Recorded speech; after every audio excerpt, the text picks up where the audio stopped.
Hello student, आज हम लोग स्टार्ट करने वाले हैं ब्लैक बुक का ट्रिगोनमेट्रिक चैप्टर, जिसका जो है ना एक चैप्टर है कंपाउंड एंगल। तो उसका यह पहला क्वेश्चन है।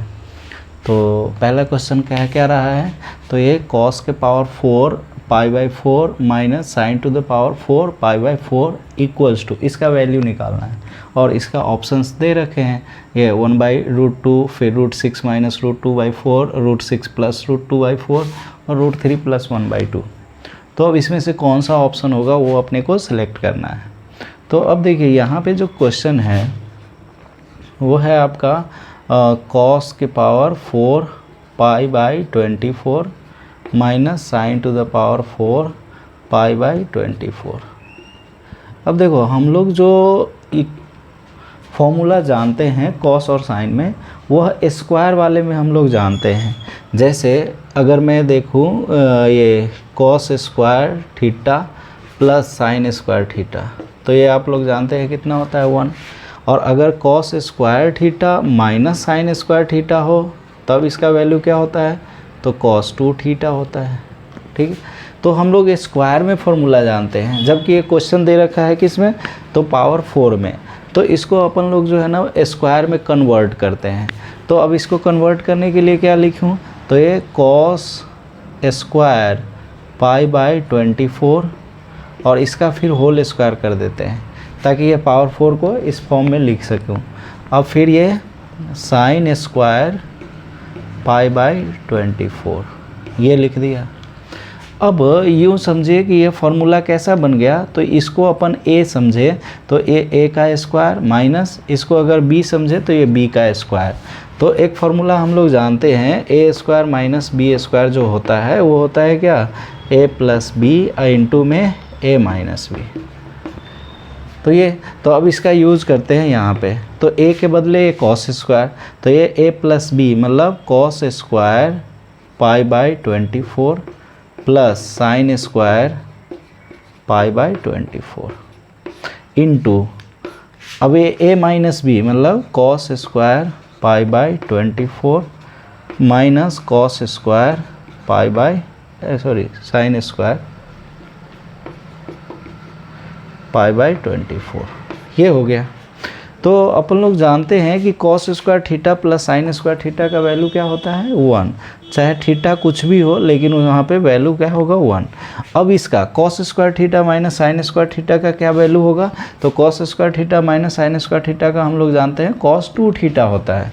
तो ये cos और 2 इंटू थीटा के बदले यहाँ पे कितना है जी, तो π/24 है, तो ये 2 थीटा। अब 1 से मल्टीप्लाई करेंगे तो यही बनेगा, और इस 2 से ये 24 समाप्त कीजिए तो ये 12 मीन्स हो गया क्या, cos π/12 ये आ गया जी। तो cos π/12 हो गया। तो हमें वैल्यू जो है न्यूमेरिकल फॉर्म में बताना है, तो इसको अब कन्वर्ट कर लीजिए। cos पाई का वैल्यू हो गया 180 डिग्री एंगल और 120, तो इसको सब डिवाइड करेंगे तो ये 15 डिग्री बनेगा, मतलब cos 15 डिग्री ये हुआ।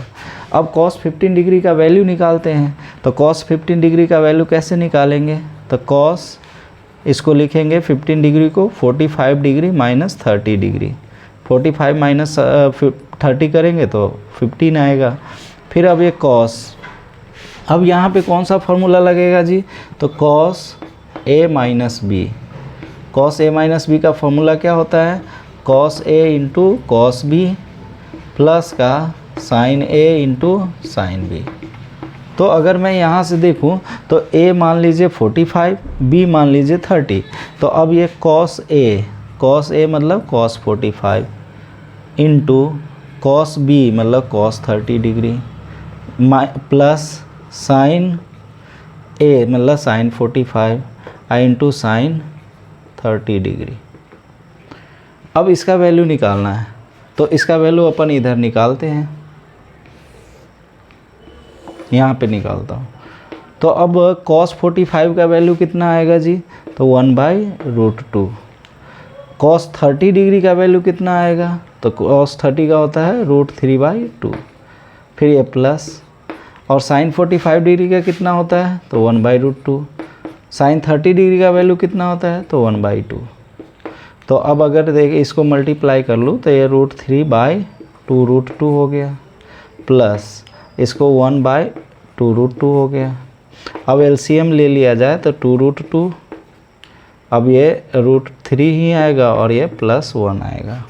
अब इतना आंसर तो है नहीं, तो देख रहे हैं आंसर में जो है ना, इसमें 2, 4 और 4 है, इसमें √2 है। तो बाकी सब में जो है वो क्या है, तो डिनोमिनेटर से रूट समाप्त है। तो इसको रूट समाप्त करने के लिए क्या करूं, √2 से न्यूमरेटर में और √2 से डिनोमिनेटर इसमें मल्टीप्लाई कर देता हूं। तो अब √2 से मल्टीप्लाई करेंगे तो ये √3 इंटू √2 तो ये √6 हो जाएगा, प्लस √2 इंटू 1 तो ये √2 हो जाएगा। अब बट्टा में ये क्या आएगा, तो ये 2 इंटू √2 इंटू √2 तो √2 हो जाएगा। मीनिंग क्या हुआ, √6 प्लस √2/4 इसका जो है ना आंसर हो गया। तो ऑप्शन कौन सा करेक्ट होगा, तो सी ऑप्शन करेक्ट हो जाएगा। Thank you.